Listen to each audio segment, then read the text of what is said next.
Alors, un petit topo sur mon mesclun sauvage que je suis en train de préparer. On est en train de ramasser finement les feuilles, les différentes feuilles qui vont composer le mesclun sauvage. En fait, c'est pas que c'est de la triche quand je dis que c'est du mesclun sauvage, parce que dans les faits, c'est un mesclun qui va être semi-sauvage. On est en ce moment dans mon jardin, puis ce qu'on voit, si certains voient des mauvaises herbes, c'est parce qu'ils regardent mal, parce que dans les faits, c'est pas des mauvaises herbes, mais c'est des herbes que j'ai choisi de laisser sortir. Puis il y a de certaines herbes que j'ai plantées aussi. Comme par exemple, ici, on a de la ciboulette à l'ail. Fait que toute la ciboulette à l'ail, ici, j'ai de la pimprenelle. Donc, la pimprenelle, elle était ici. J'ai mon achillée millefeuille qui repousse toute seule. La scorsonnaire.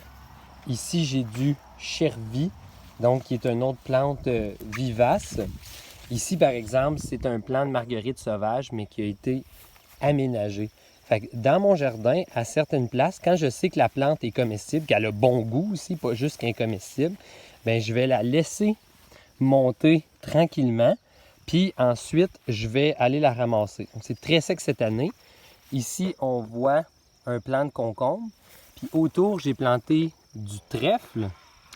Autour, ici, on a du chénopode, qui est comme un peu le centre de mon jardin, de mon mesclun sauvage.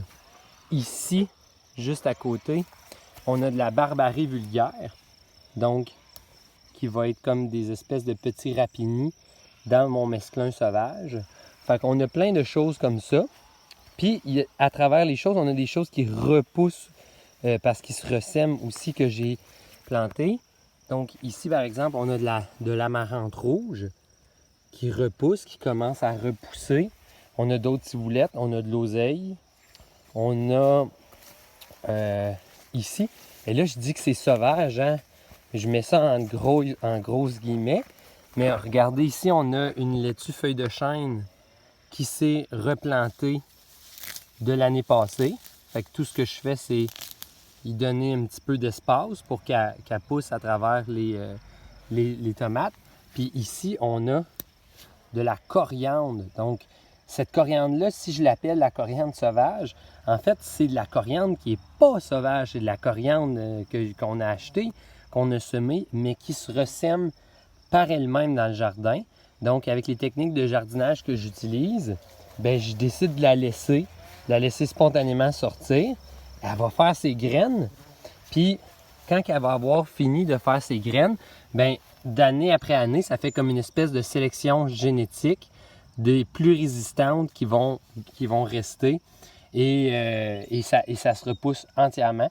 Donc, ici, dans ces allées-là de tomates, j'ai bien fait le tri dans les, entre guillemets, mauvaises herbes pour ne laisser que les mauvaises herbes comestibles ou à peu près, puis un peu de trèfle aussi, malgré que la fleur est comestible. Fait que j'ai laissé du comestible, de la camomille, de la coriandre, de la laitue qui se pousse tout seul. J'ai de la barbarie vulgaire, j'ai du chénopode. En tout cas, j'en ai quelques-unes d'autres. Donc, l'important, c'est juste d'être capable de bien les identifier. Mon mesclun sauvage, je vais rajouter un peu d'épinards parce qu'on a des épinards à mettre dedans aussi. Puis il devrait y avoir en tout et partout entre 10 et 15 sortes de plantes dedans, mais c'est toutes des plantes qui sont choisies pour être soit aromatiques, dans ce cas-ci, il n'y en a pas beaucoup, ou soit très neutre, un goût très facile. Il va y avoir de la mauve, il va y avoir peut-être de la guimauve, parce que j'ai nouvellement de la guimauve, de l'amarante rouge, de la roche acetée, ou de la roche tricolore, c'est-à-dire. Fait qu'il va y avoir plein de plantes, mais qui sont toutes douces. Puis quand on mange une salade, là, on se dit-tu, hey, cette feuille de salade-là, elle est à rouler par terre. Pas vraiment, en fait. C'est beaucoup plus la vinaigrette qui va déterminer si notre salade est intéressante que la salade elle-même. Je sais que dans les mesclins, c'est différent avec de la roquette. On va acheter des herbes quand même qui sont goûteuses, mais n'en demeure pas moins qu'entre vous et moi, c'est la vinaigrette qui va faire la différence, qui va voler le show. Donc, moi, dans ma salade, il va y avoir des goûts assez neutres. La barbarie va remplacer le goût de roquette. La chenépode va remplacer le goût d'épinard. Des goûts quand même neutres, mais le plaisir va être là de manger ça puis de se dire « Wow, c'est comme de la bouffe gratuite que vous allez payer, par exemple, à mon étal. » Donc, on se voit samedi au marché.